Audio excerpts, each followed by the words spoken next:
क्या एक फिल्म, सिर्फ एक फिल्म, किसी देश की सेना की दशकों पुरानी छवि को बदल सकती है? आज हम इसी दावे को देखने वाले हैं कि कैसे धुरंधर 2 नाम की एक ब्लॉकबस्टर ने बॉलीवुड में इंडियन आर्म्ड फोर्सेस के चित्रण को सोर्स के मुताबिक हमेशा के लिए बदल कर रख दिया। अब इस पूरी कहानी को समझने के लिए सबसे पहले इस नंबर पर गौर करना होगा। 200 करोड़। ये धुरंधर 2 की सिर्फ एडवांस टिकट की बिक्री का आंकड़ा है और ये नंबर अपने आप में बहुत कुछ कहता है। AKT अनफिल्टर्ड के इस कोट को देखिए। जब रिलीज से पहले ही इतनी कमाई हो जाए तो ये साफ है कि ये सिर्फ एक फिल्म नहीं थी, ये लोगों के लिए एक इमोशन बन चुकी थी और यहीं से इसके कल्चरल इम्पैक्ट की जमीन तैयार होती है। तो चलिए इस पूरे मामले को परत दर परत समझते हैं। सबसे पहले देखेंगे कि ये फिल्म इतनी बड़ी हिट कैसे हुई, फिर हम अतीत में जाएंगे और देखेंगे कि सेना को स्क्रीन पर कैसे दिखाया जाता था। इसके बाद बात होगी कि धुरंधर ने इस नैरेटिव का जवाब कैसे दिया और आखिर में क्या इसका असर दुनिया भर में भी हुआ। तो जैसा कि हमने कहा, धुरंधर 2 सिर्फ एक फिल्म नहीं थी, ये एक कल्चरल इवेंट बन गई थी और सोर्स की माने तो इसकी ज़बरदस्त कामयाबी असल में सालों से चले आ रहे एक खास तरह के नैरेटिव का सीधा सीधा जवाब थी। तो आखिर वो नैरेटिव था क्या जिसके जवाब में ये फिल्म आई? अब हम उस मूल समस्या पर आते हैं जिसका जिक्र सोर्स में किया गया है, यानी बॉलीवुड फिल्मों का वो इतिहास जिनमें सोर्स के मुताबिक इंडियन आर्म्ड फोर्सेस को अक्सर नेगेटिव लाइट में दिखाया गया।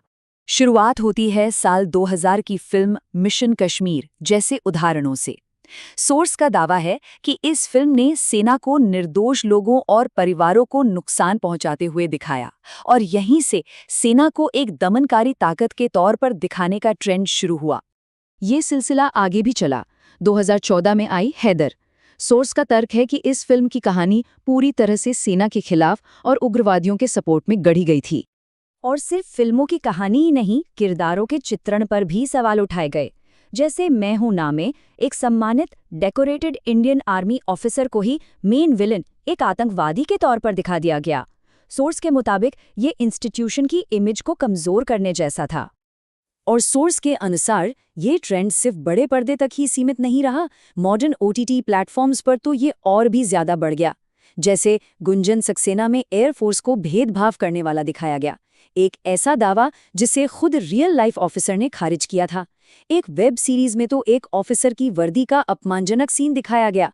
हद तो तब हो गई जब कुली नंबर 1 के रीमेक में एक आइटम सॉन्ग में डांसर्स को पैरा SF कमांडो का पवित्र बलिदान बैज पहने दिखा दिया गया। बात इतनी बढ़ गई कि आर्म्ड फोर्सेस को ऑफिशियली शिकायत तक करनी पड़ी। तो ये तो हुई सिक्के के एक पहलू की बात। अब इसका दूसरा पहलू देखते हैं। सोर्स का यह भी तर्क है कि एक तरफ जहां इंडियन आर्मी की छवि को नेगेटिव बनाया जा रहा था, वहीं दूसरी तरफ दुश्मनों को, विरोधियों को ज्यादा मानवीय और कई बार तो ग्लोरीफाई करके भी दिखाया जा रहा था। और ये स्लाइड इस बात को और भी साफ करती है। सोर्स के मुताबिक ऑन स्क्रीन एजेंट्स के चित्रण में एक बहुत ही दिलचस्प तुलना देखने को मिलती है। एक तरफ टाइगर फिल्मों का रॉ एजेंट है जिसे बार बार अपनी देशभक्ति, अपनी वफादारी साबित करनी पड़ती है। वहीं दूसरी तरफ टाइगर और पठान जैसी फिल्मों में ISI एजेंट को वफादार, आदर्शवादी और यहां तक कि शांति का भागीदार तक दिखाया गया है। सोर्स का मानना है कि ये एक जानबूझकर बनाया गया कॉन्ट्रास्ट था।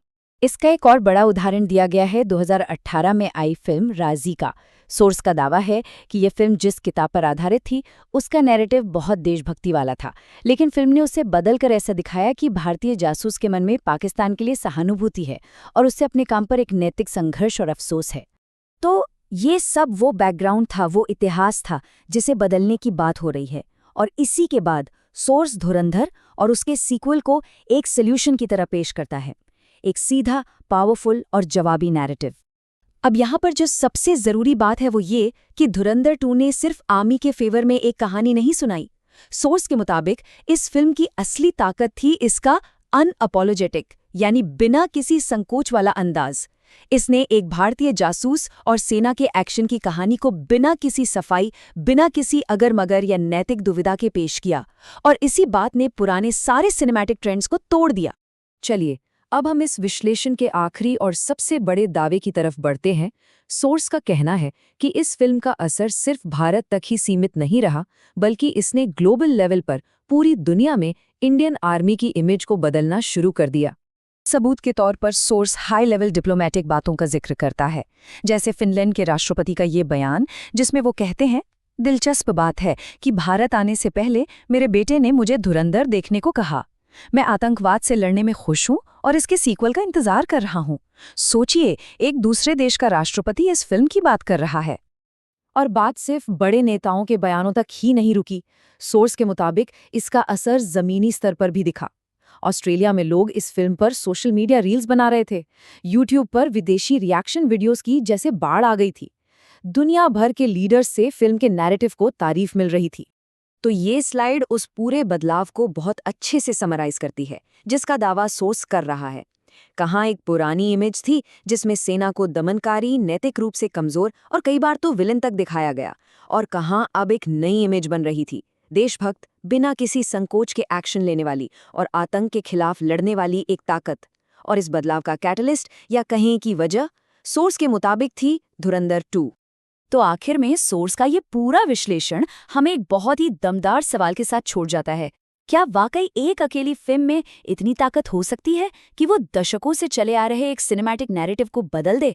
ये सवाल सिर्फ सिनेमा की ताकत के बारे में नहीं है, बल्कि इस बारे में भी है कि कैसे कहानियां किसी देश की पहचान को न सिर्फ दिखाती हैं, बल्कि उसे ग्लोबल स्टेज पर गढ़ती भी हैं।